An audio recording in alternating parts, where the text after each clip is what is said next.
रामकृष्ण हरे. सज्जन हो, आज आपला विषय आहे अंगात येणे खरे असते का.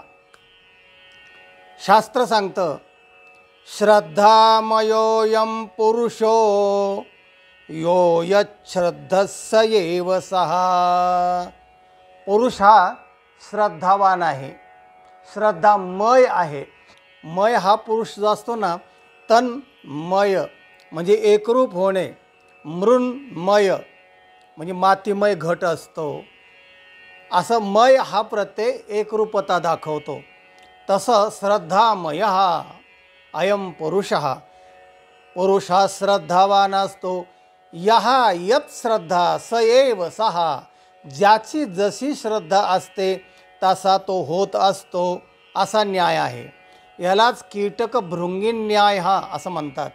कीटक त्या ध्यासाने तशी बनते. तसं मनामध्ये जो ध्यास असतो ना, तसा तसा माणूस बनतो, तसा तसा कृती करायला लागतो. जे वृत्तीत असतं तेच प्रवृत्तीमध्ये येतं, कृतीमध्ये येतं. तेव्हा असा हा आजचा हा विषय आहे. हे जे अंगात येणं, फेफरं लागणं, भूतबाधा होणं, बाधित होणं, ह्या ज्या सगळ्या ज्या गोष्टी आहेत ना, तर हे सगळे मनाचे खेळ आहेत. म्हणजे आणि हे सगळे जे मनाचे खेळ आहेत, तर ते क्षुद्र देवताच फक्त अंगात येऊ शकतात. म्हणजे सामान्य लोकांच्याच अंगात येतं. कलेक्टरच्या किंवा पंतप्रधानाच्या, आमदार खासदाराच्या अंगात येत नाही. जरी ते खेड्यागावाने आणि कुठे जत्रा उत्सवामध्ये सामील झाले तरी बॅट खेळतील, बाकीचं खेळतील, नाचतील, सगळं करतील. पण अंगात आले दुसऱ्यांच्या म्हणून अंगात येण्याची नक्कल करत नाहीत ते, कारण त्यांना माहिती आहे की त्याच्यामुळे निंदा होऊ शकते. तेव्हा सांगायचा मुद्दा असा आहे की हे सर्व मनाचे खेळ आहेत. भीत्या पाठी ब्रह्मराक्षस असं एक म्हटलेलं आहे. रिकामे मन भूतांचे घर आहे. मन हेच सगळ्या अवस्था घेत असतं. मग भक्त असेल तर भक्तची अवस्था वेगळी होऊ शकते, पण अवस्था मात्र होऊ शकते. ज्या ज्या देवतेवर त्याची श्रद्धा असते किंवा ज्या ज्या भूतावर, पिशाच्यावर श्रद्धा असते, तसा तो होऊ शकतो. आणि म्हणून संत त्यांची श्रद्धा कशी असतात, त्यांचं भूत कसं होतं, मन त्यांचं भूत कसं बनतं, तुकाराम महाराजांच्या भाषेमध्ये ऐका. पंढरीचे भूत मोठे. पंढरीचं मोठं भूत आहे. आल्या गेल्या झडपी वाटे, पंढरीचे भूत मोठे. भूत असं म्हटलं आपण की आता हे पंचमहाभूतांचं शरीर आहे आणि याच्या आतमध्ये मन, बुद्धी, चित्त आणि अहंकार हे अंतःकरण आहेत. म्हणजे आतले ज्ञानाचे एक उपकरण आहेत. त्याच्यामुळे ज्ञान होतं आणि त्यात पहिला नंबर आहे तो मनाचा आहे. मन एव मनुष्याणाम आणि बंध मोक्ष कारणयोः. मन हेच बंधाला आणि मोक्षाला कारण होतं. सगळे रूप ते मन घेत असतं. तर भक्त असेल तर तुकाराम महाराज म्हणतात, आमचं मन कसं होतं, कसं बनतं. आम्हाला पांडुरंगाचा ध्यास लागलेला असतो आणि मग पांडुरंग ध्यानी पांडुरंग म्हणी, जागृती स्वप्नी पांडुरंग. सगळं पांडुरंग दिसायला लागतो. टाळ मृदंग वाजायला लागले की ध्यानबा तुकाराम, ध्यानबा तुकाराम. नाचत जाऊ त्याच्या गावारे, खेळ्या सुख देईल विसावारे. तेही नाचतात ना. का तर त्यांच्या या अंगात भूताचा संचार झालेला असतो. तो फक्त इतर भूतांसारखा नसतो, कारण हे सात्विक आणि तात्विक भूत असतो, पण संचार झालेलाच असतो ना. पंढरीचे भूत मोठे. जे भक्त आहेत ना, त्यांना हे पंढरचं मोठं भूत लागलेलं असतं. आल्या गेल्या झडपी वाटे, पंढरीचे भूत मोठे. मोठं भूत आहे. आल्या गेलेल्या वाटेला झडपतं आणि त्यांना नुसत्या टाळकरी, मृदंग आणि त्यांचा निनाद पाहिल्यानंतर वारीमध्ये लहान लहान मुलं घेऊन महिला उभं राहिला असतात. ते जाऊ वारी कसे टाळ वाजवतात, ते लहान मुलंसुद्धा असं करायला लागतं. म्हणजे त्याच्या या अंगात संचार होतो. तेव्हा ते पाहिलं आणि ऐकलं की त्यांच्या अंगामध्ये तशा प्रकारचा भूतसंचार होतो. बहु खेचरीचे रान, खेचरीचं रान आहे असं तुकाराम महाराज म्हणतात. जाता वेडे होय मन, खेचरीचं रान आहे म्हणजे पंढरीचं वाट आणि पंढरपूर हे खेचरीचं रान आहे. खेचर म्हणजे गाढवाला पण खेचर म्हणतात. खेचर, खे चरती ती खेचरहा, खे म्हणजे आकाशामध्ये जे संचार करतात त्याला खेचर म्हणतात. म्हणजे आकाशात संचार करणं, असं झपाटणं, अमावस्येच्या दिवशी दिसणं किंवा झपाटणं, लागिरलं होणं, असं जे आपण म्हणतो ना, तर त्याला भूत असं म्हणतात. ते दिसत नाही आहे, पण अहो तुम्हाला ना अमावस्येच्या दिवशी झपाटलं आहे त्याने, असा वारा आला होता आणि त्या वाऱ्याच्या तुम्ही सपाट्यात सापडले, त्यात तुम्हाला लागिरलं आहे म्हणजे झपाटलं आहे भूताने, असा देवऋषी सांगत असतो. ज्याला काय दुखत असतं ना त्याला हे सांगायचं म्हणजे अशी ती युक्तीने सांगत असतो. तेव्हा खेचर म्हणजे भूत. बहु खेचरीचे रान, जाता वेडे होय मन, तेथे जाऊ नका कोणी. ज्याला संसार करायचा आहे, ज्याला व्यवहारातला नीट राहायचं आहे, त्याने अशा भूतांच्या नादी लागलं की त्याचा संसाराचं वाटोळं होऊ शकतं. कारण मोठ्या मोठ्यांचं झालं, तुकाराम महाराजांचं झालं, दिवाळं निघालं आणि पांडुरंग जसा मनात बसेल किंवा हे भूत जर मनात बसलं त्याचा नाद लागतो आणि त्या नादाने आपल्या व्यवहारावरचा तोल जातो. व्यवहाराचा तोल झाला की दिवाळं निघणारच आहे, हे ठरलेलं आहे. तेव्हा असं ते भूत आहे. तेथे जाऊ नका कोणी, गेले नाही आले परतोनी. जे गेले ना ते परतून आले नाहीत, म्हणजे त्यांना एकदा ते भूत लागलं ना की ते भूत त्यांच्या अंगातलं जात नाही. तो का पंढरीशी गेला, पुन्हा जन्मा नाही आला. शेवटच्या चरणामध्ये महाराज म्हणतात पंढरीला तुकाराम महाराज गेले, पुन्हा जन्मा नाही आले. तेव्हा हे जे भूत लागण्याचा प्रकार आहे ना, तर हे भूत हा शब्दच मुळात असा आहे की पंचमहाभूत, महाभूत हे शरीर आहे. पृथ्वी, आप, तेज, वायू आणि आकाश हे पंचमहाभूतांचं शरीर आहे. याच्या आतमध्ये मन, बुद्धी, चित्त आणि अहंकार हे आहेत. त्याच्यामध्ये पहिला नंबर आहे ते मनाचा आहे. ते मन हे महाभूत आहे. या पंचमहाभूतांनाही ते खेळवीत असतं. मनात आलं की मनुष्य चालला तिकडं, मनात आलं की चालला तिकडे. मन गया तो जाना दे भाई, मत जाना दे शरीर, न खेचे कमान तो कहा लगेगा तीर, असं कबीर म्हणतात. तेव्हा मन जे आहे ना हे सगळ्यात मोठं भूत आहे. तेव्हा हे जे भूत आहे ना, तर या पंचमहाभूतांच्या आतमध्ये ते मन, त्याच्या ह्या सगळ्या अवस्था आहेत. वेगवेगळ्या अवस्था झाल्या की मनुष्य तसा बनतो. पुण्यामध्ये येरोडेला मेंटल हॉस्पिटल आहे बघा, म्हणजे महाराष्ट्र राज्याचं आहे. हजारो वेडे तिथे आहेत, मेंटल झालेले वेडे. आणि हा वेडपणा म्हणजेच भूत लागणं आहे. तर तिथे भूताने लागिरलेले आहेत. त्यांना जर आम्ही एकदा भेटायला, म्हणजे एकदा कार्यक्रम होता आणि त्याच्यामध्ये जे सुधारलेले लोक आहेत त्यांच्या पुढे हा कार्यक्रम होता, आणि जे अजून सुधारलेले नाही त्यांच्यातही प्रवर्ग आहेत. 1, 2, 3, 4 असे प्रवर्ग केले आहेत त्या मेंटल हॉस्पिटलमध्ये.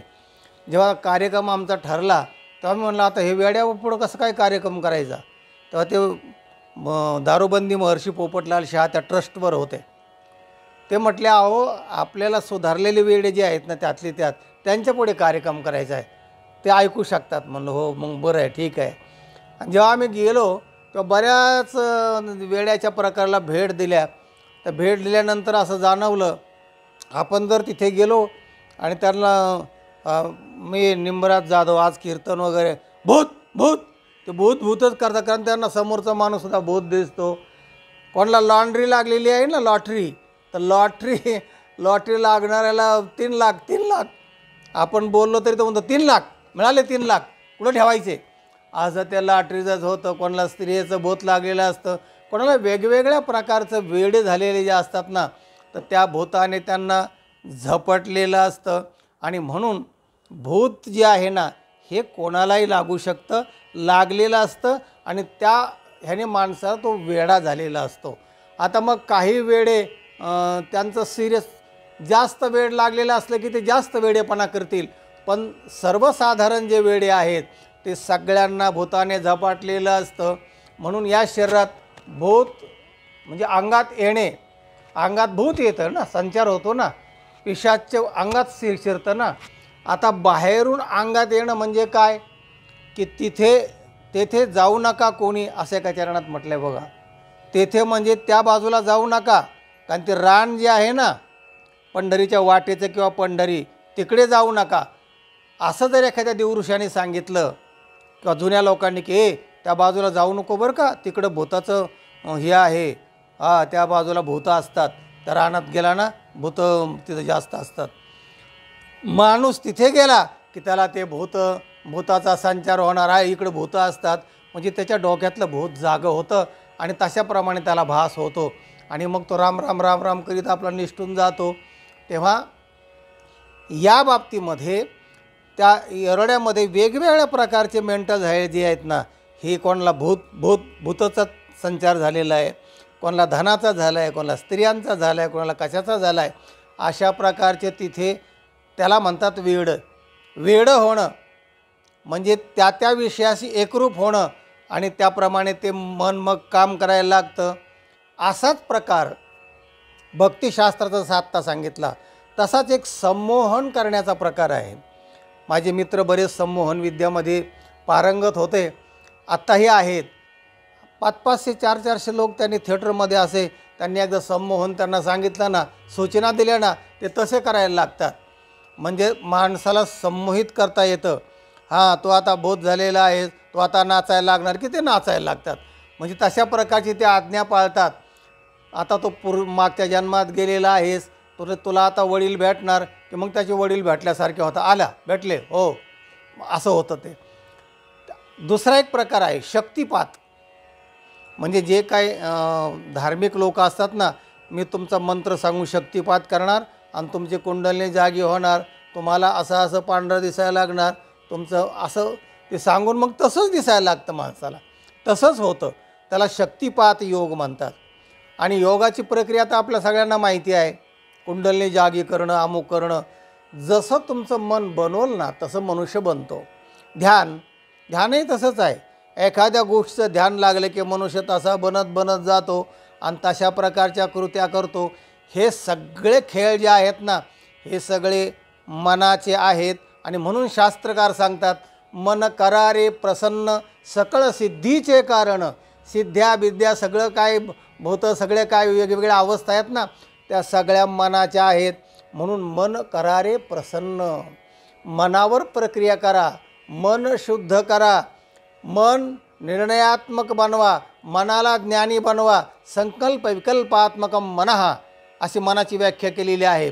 तर त्याला निश्चयाकडे न्या, त्याला एखादं चांगली धारणा, त्याला ध्यान लावा आणि मगच आपलं जीवन आनंदमय मंगलमय होईल.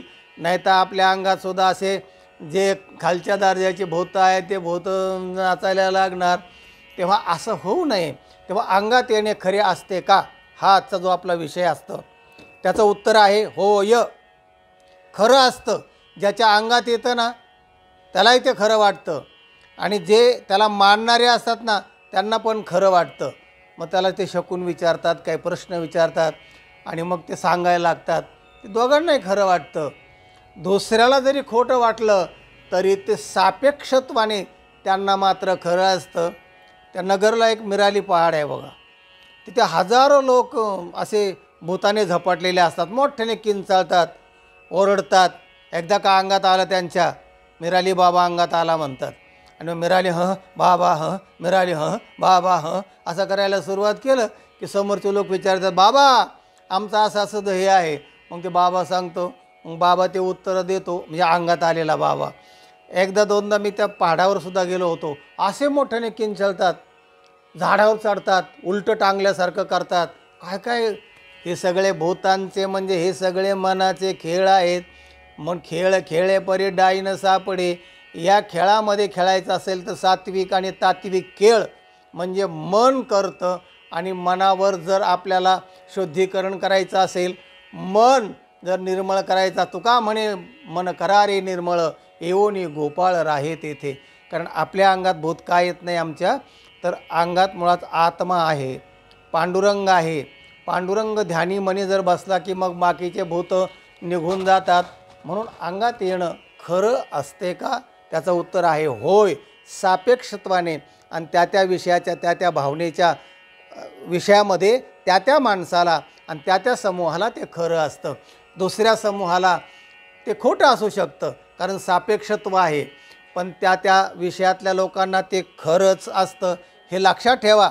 आणि आपलं जर सुधारायचं असेल तर ते मोठं भूत जे आहे, सात्विक आणि तात्विक, जे तुकाराम महाराजांना लागलं, जे ध्रुव बाळाला लागलं, या अशा लोकांचं जे भूत आहे ते आपल्यालाही लागलं, आम्हालाही लागलं. ते भूत जन्मभर आम्ही त्या हरिनामामध्ये त्या भूताच्या ज्यामध्ये नाचत राहिलो, असं भूत लागलं पाहिजे. तेव्हा अशा सात्विक आणि तात्विक विषयामध्ये आपलं मन गुंतवा, तेच आपलं खरं भूत आहे, अंगात येणं आहे. अंगात येणं म्हणजे आपण टाळ मृदंगाच्या नादामध्ये डुलणं, नाचणं, किंवा टाळ्या वाजलं विठ्ठल विठ्ठल विठ्ठल विठ्ठल सुरू आलं की अंगात येतं आपल्या. तेव्हा असं जे भूत आहे तेच आपलं जीवन आनंदमय मंगलमय करू शकतं. हा व्हिडिओ इतरांना पाठवा, लाईक करा आणि चॅनलला ज्यांनी सबस्क्राईब केलेलं नाही त्यांनी सबस्क्राईब करा. रामकृष्ण हरी.